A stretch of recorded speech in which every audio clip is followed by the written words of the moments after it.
Hello, everybody, and welcome to Real Talk with Nina.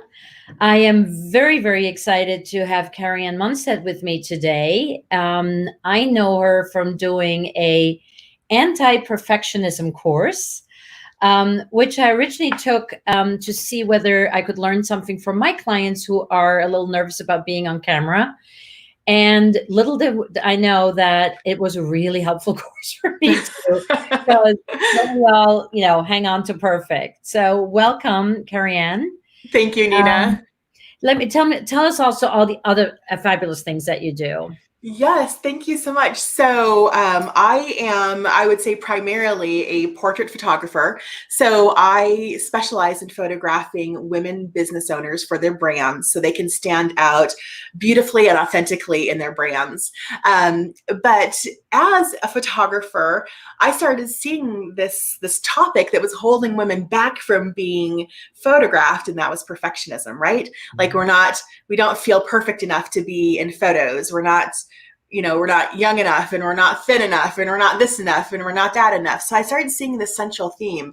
So what I did with that is I developed a keynote speech around perfectionism that I'm now delivering virtually, obviously, this year to women's groups across the nation. And then from there was it's just such an important topic that I developed a coaching program, which is where I met you, of course, to dive deeper into perfectionism over an 8-week course. So I'm a photographer, speaker, and coach at this point, and Awesome. that's kind of what I do. That's so wonderful, so perfect, or as well, Right. not perfect. Excellent. Excellent. Exactly. Or good enough. Oh, that's just good enough, Carrie. Yeah, you're just good enough, Carrie. Carrie-Anne, I love that.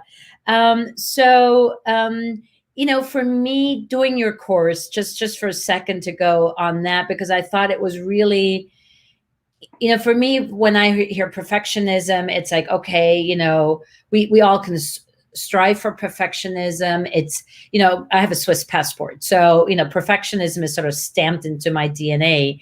Right. But just letting go of a little bit of that, or probably a lot of that, in the 8 weeks that I worked with you, has just unleashed a torrent of wonderful things that I was never even aware of. Like, perfectionism around money, just topics that I didn't even think were possible to be, that I was holding myself back over perfectionism. It seems really weird, right? But it was also amazing to see that, it was kind of validating what I'm preaching, which is, it's not about how you look, it's about what you say. And people, they won't judge if you give good content, and if you are helping them, then, they won't judge you on how you look, because then it becomes irrelevant. But easier said than done. Much easier said than done, for sure. So how does perfectionism show up, or did show up, to the point that you did the signature speech in working with your photography client? I'm actually really curious about that. Yeah, well, it was kind of twofold how I started developing the signature talk. One was, of course, my clients. I can't tell you the number of times. So I photograph women primarily, right? And men are very hard on themselves too, but I think it's just more ingrained in women over time to be very hard on ourselves. So if our hair isn't perfect, or hasn't been, it's not perfectly colored, and if we're 20 pounds too heavy, not too heavy, but 20 pounds heavier than we want to, or if we're 10 years older, like we stop existing in photos, because we just don't think that we're perfect enough. We don't think that we're worthy of that anymore. And so I just started seeing so many women just, I'm not good enough. I'm not good enough. I'm not good enough. And that thought is perfectionism, right? Yeah. So that was kind of one piece of it. And then I have been a perfectionist my entire life as well. As much as I work on perfectionism, I still have a lot of it in me that I'm so much more aware of every day. When it hits me a little bit every single day since I've been doing a lot of this coaching and Yeah. speaking in this area. So that's really how it came about, was the twofold, was seeing it from my clients and wanting a way to help them work through it, and Hmm. also seeing it on for myself Right, and right. wanting a way to work through it on my end as well. Yeah. And I think, I mean, it's so true. And actually, Jennifer just jumped in with some comments. And can you see the comments, by the way, Carrie I Ann? can't, no. Oh, Wait, okay. maybe I need to, oh, wait, now I do. Okay, great. Perfectionism is the enemy of good. Absolutely, Absolutely. Jennifer. And I Yeah, also think, it's men have the exact same problem. they do. I think they just don't talk about it as much as Exactly. we They don't women. verbalize it because Yeah. it's not a manly thing to do, right? To verbalize something like that. Yeah. Yeah, Yeah. for sure. Yeah. And I found that I have an easier time coaching a woman to being on camera than I do a guy who doesn't want to be on camera and is nervous. That's a really hard nut to crack. Hmm. I find, and I mean, this is just the experience I've had working, with a limited, amount of people. But Hmm.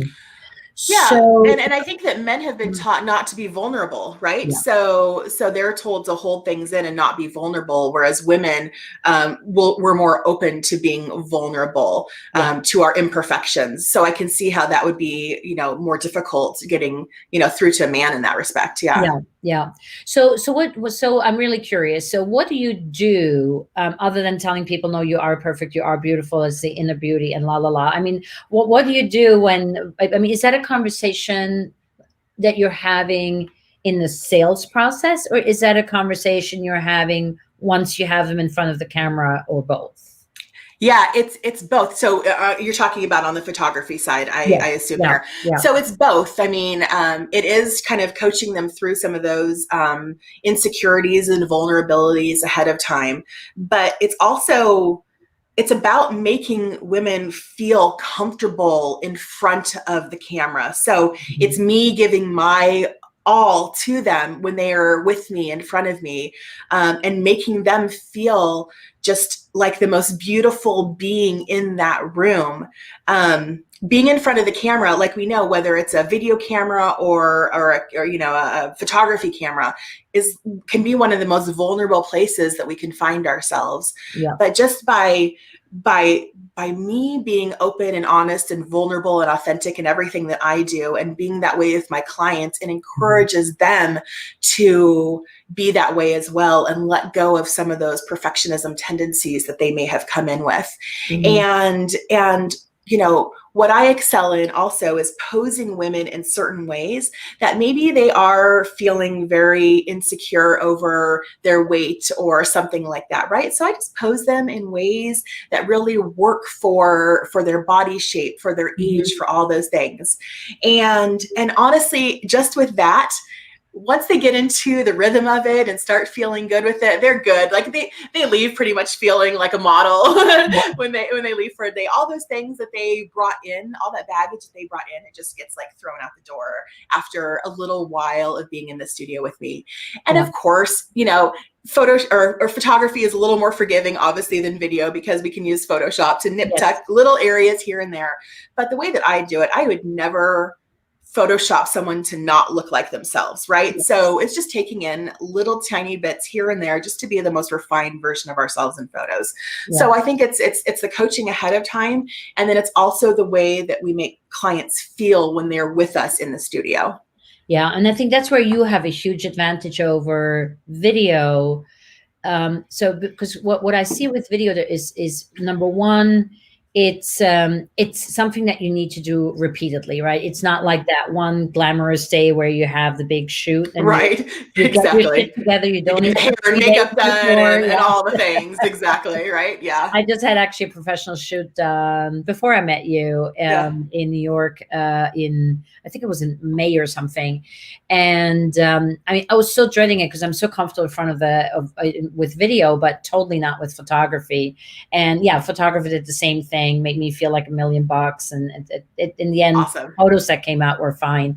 But then she Awesome. showed me what she did with one of my photos where she gave me a mini facelift. And I was like, woo. Right. Oh, that Yeah. all So video photography, we can do a lot more of that kind of manipulation, obviously, in photography than we can on yeah, video. You show up as you are in video, yeah. right? So Video yeah. is very much raw, much more raw. Hmm. But then I think on the flip side of it is the beauty of it that you don't have to go through the whole rigmarole of the hair and makeup, the stylist, the photographer coming to your house, all of Totally. that.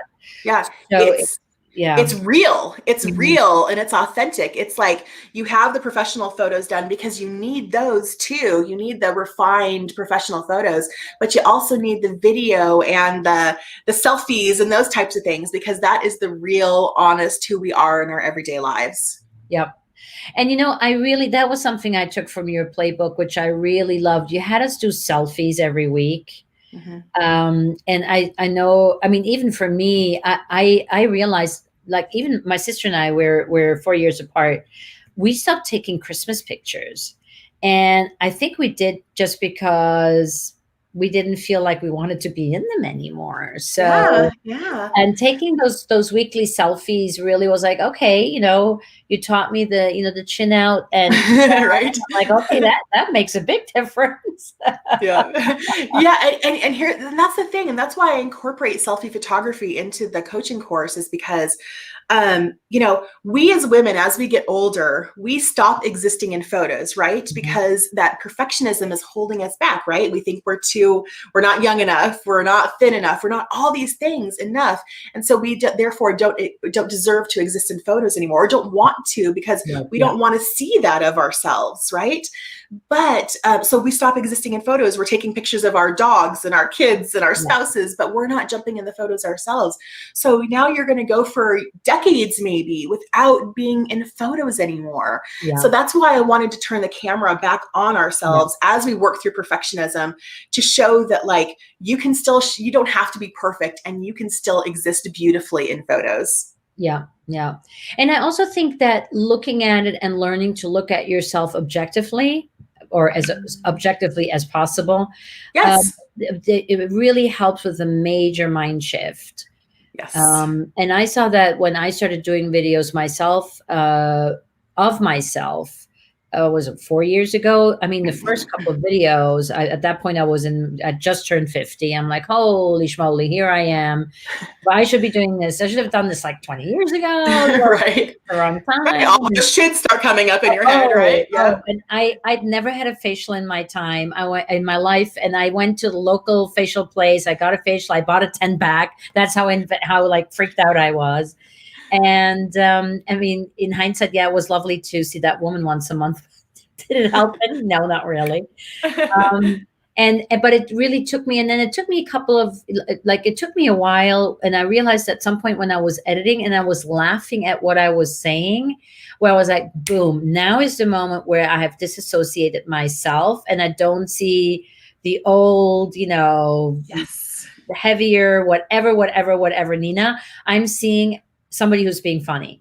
And that Love somebody who it. happens to be me. Love And it. that is something that I sort of hold on to because I'm like, okay, if you can reach that moment where you can disassociate yourself from what is going on in the picture or in the video, I think that is a huge win-win. I couldn't agree more. As I'm photographed more and on video more, I show up and here's the thing, like I'm overweight. Mhm. I have arms and I have a double chin and I have all those things, but I don't see that with myself anymore when I'm doing videos because Mhm. I've moved past that. I've given up the perfection of that, right? And Mhm. just moved past it to the content and just being myself and being authentic and being real.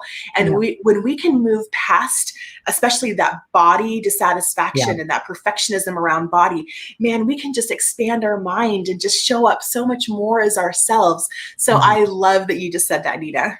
Yeah. Thank you. No, and I mean, and I love that you showed me, even I, who now, show up on video without hangups. I mean, I obviously still have every once in a while a conversation with myself, but I always think there's conversations worth having, like, get on a diet, or change something you can change, like get a Yeah, haircut.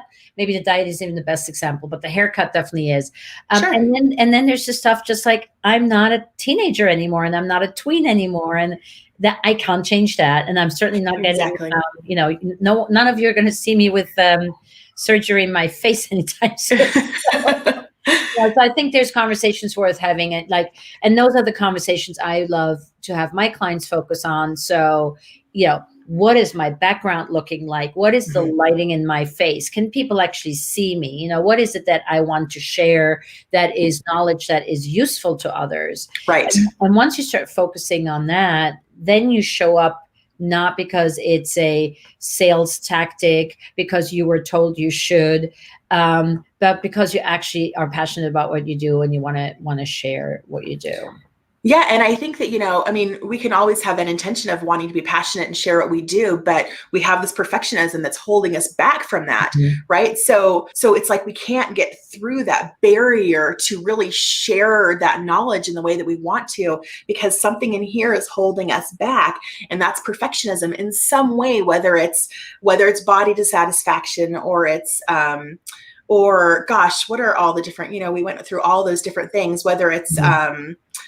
comparing ourselves to others, Oh, or that's a just, big one, right? fear, Especially for fear, women. Yeah. fear of failure and embarrassment. Once we can just get rid of the perfectionism in those areas and just break free from that, we just show up so much more fully as ourselves. Yeah. And I remember when we did that exercise that you had us do, comparing ourselves to others. And then and I remember you did this example where it's like with another photographer, and then you were like, I don't even want to do what she's doing. And, Right. and for me, it was like, click. I mean, I compare myself to other filmmakers, to other video marketers, to other entrepreneurs, Right.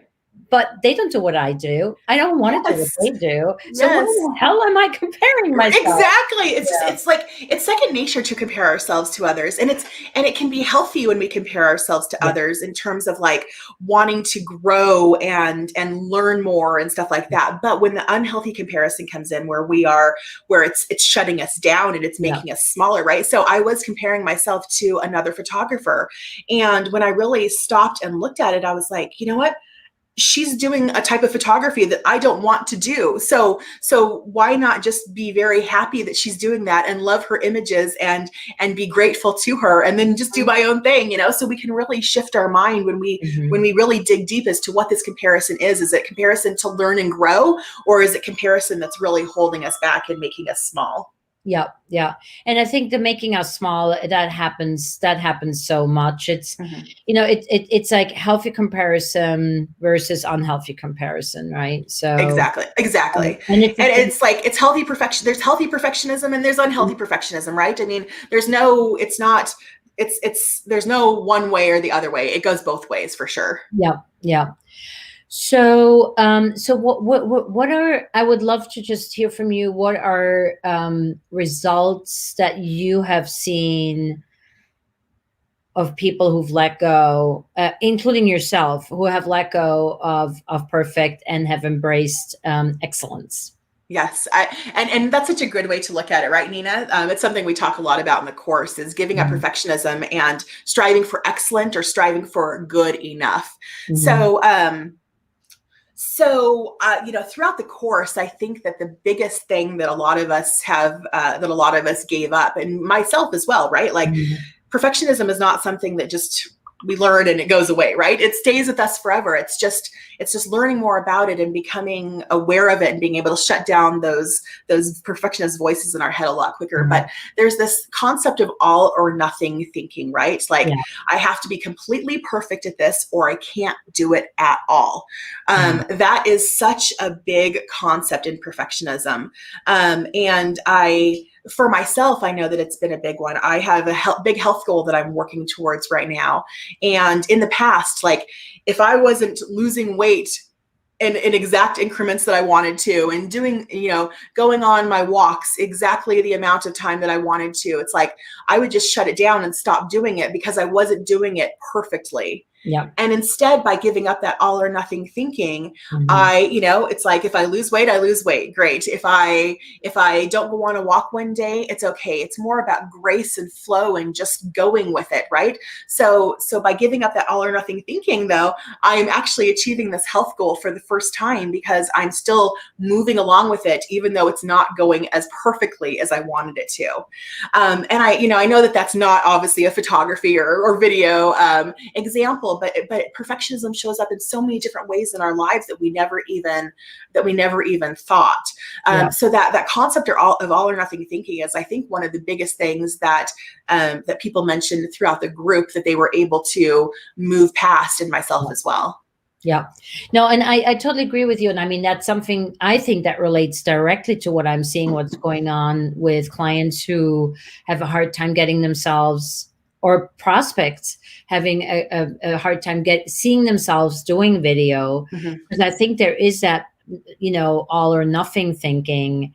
um, and once you can get over that, and you can focus again on giving value and showing up on video to share your the wealth of your knowledge and what you have to share, I think then you also then you automatically let go of that, of the, at least of the body image perfectionism.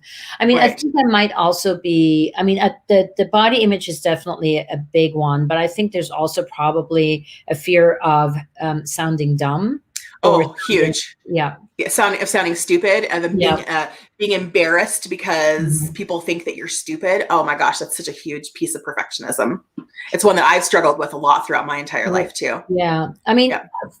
I find, I mean, for me that one was like not one that got me. I mean, I got plenty other ones, but not that one.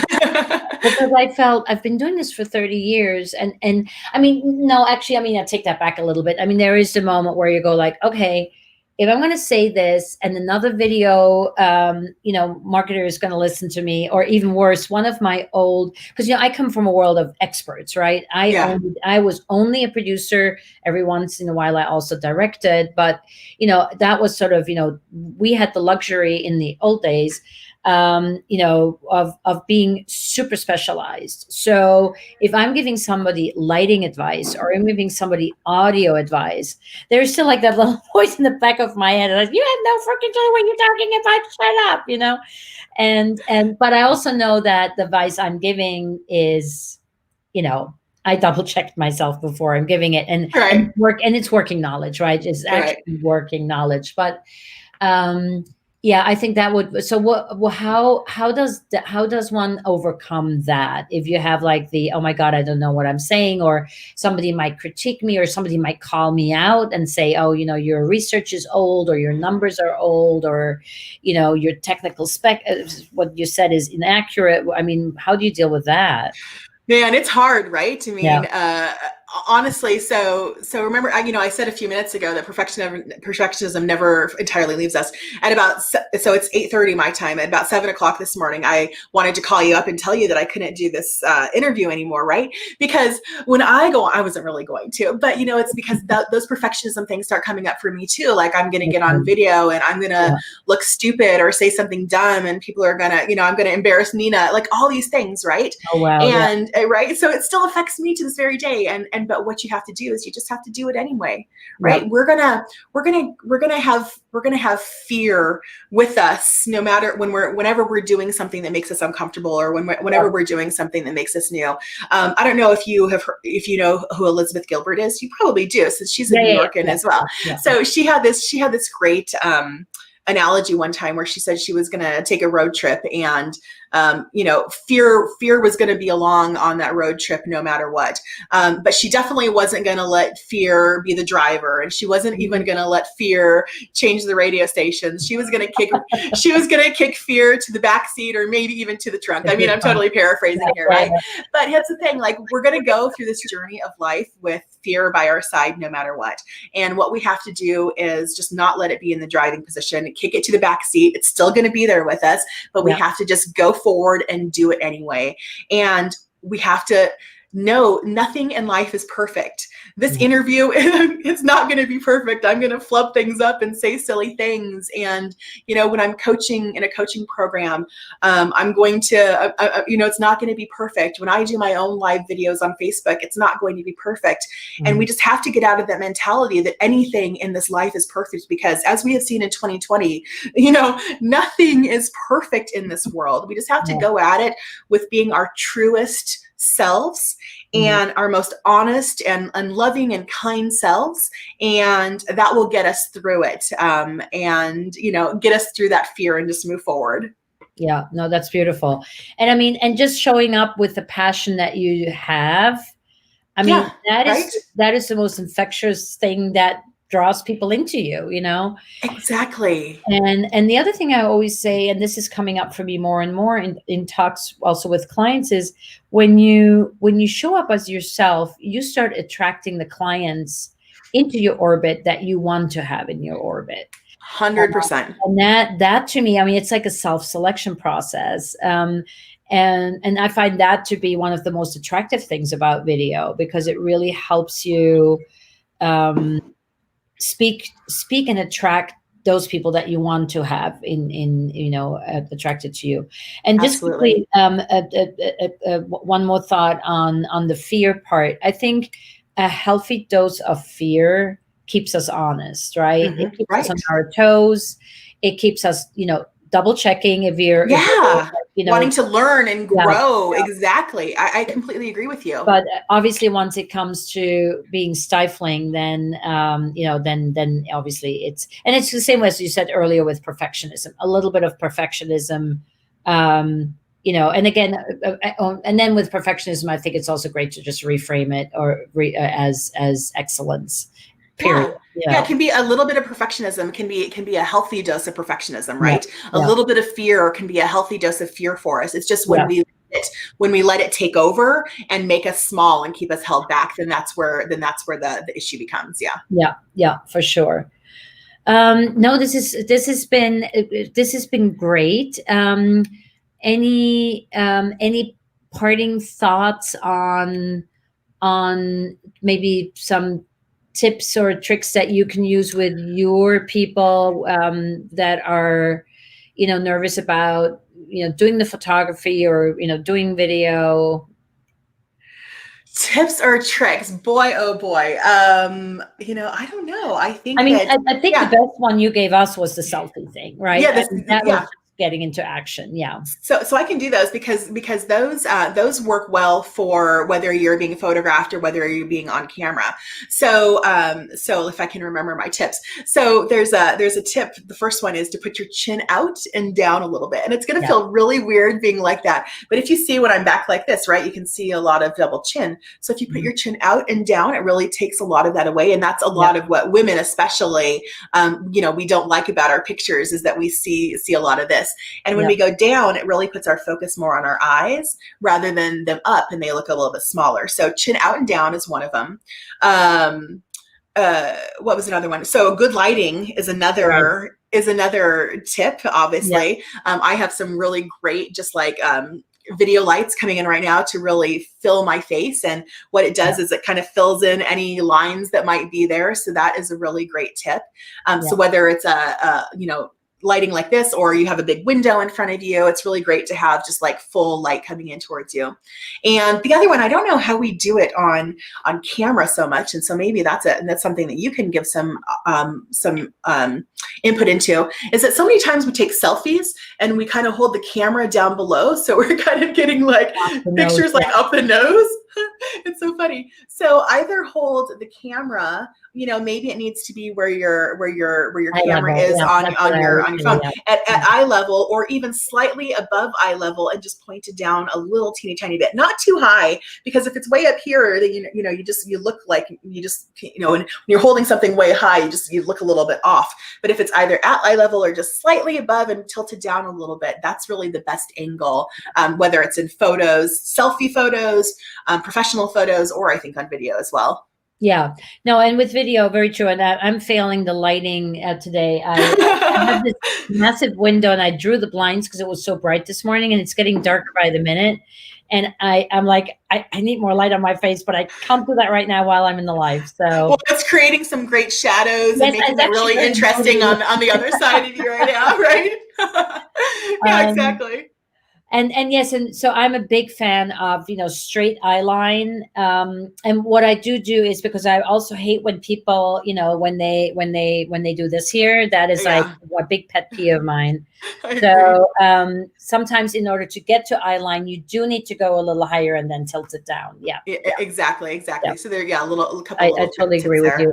And, Yeah. and and the chin thing. I mean, the thing is with video, you can't keep up the chin. You can't sit like this all the time, right? I mean, yeah, exactly. It's gonna get. I mean, so those are good, really, more in selfies or professional Yeah, photos. yeah, But you know what? You just have to on video. Just get comfortable, like you said, with being your natural you. And my natural you comes with the double chin, and it comes with all the other things. And like, it's okay. Like I guarantee you that no one on Jennifer and Brad and Barbara, and none of you guys are like saying, "Oh, I'm not going to listen to her because she has a double chin," right? Like right, exactly. nobody is thinking that. We're only thinking those things about ourselves. No one is thinking that about us. And if they are, that's on them. That's not That's on okay. I was us. just going to say, then maybe That's we don't want to be that's working something with for them. them to work through, not for me to work through. Exactly.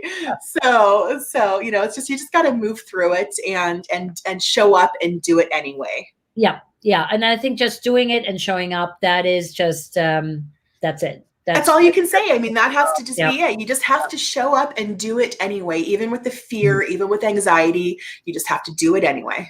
yeah, yeah. Totally agreed. Well, thank you so much for coming on. You're welcome, Nina. I knew this was going to be great. I thought it was fabulous. And I always love, to be able to add on to what I do with, other people's perspective, because it just broadens the horizon so much more. And there's Yeah. really something to be learned. So I'm very excited about doing these lives with experts that are tangentially. I need to learn how to pronounce related, or directly related to video marketing and getting to Yeah. consistent video content. So, Right. Right. well, thanks so much for joining us, You're and welcome. Thank you. I hope you will have a wonderful holiday season. And I You too. know you and I will talk soon before long, anyway. For sure. And thanks to everybody who showed up live and for all of your input today as Yes, well. and for all the input we got. We didn't get to all. Well, actually, most of them are just agreeing with us, which is nice. Always feel free to ask questions as well, because that's what life does so brilliantly, is to and maybe we should be asking questions of the audience. Reminder for next time. Reminder for next time, right? All right, Carrie Ann, have a wonderful day, and Okay, you too. everybody who watched, thank you, and we'll be back. Ciao Bye. ciao.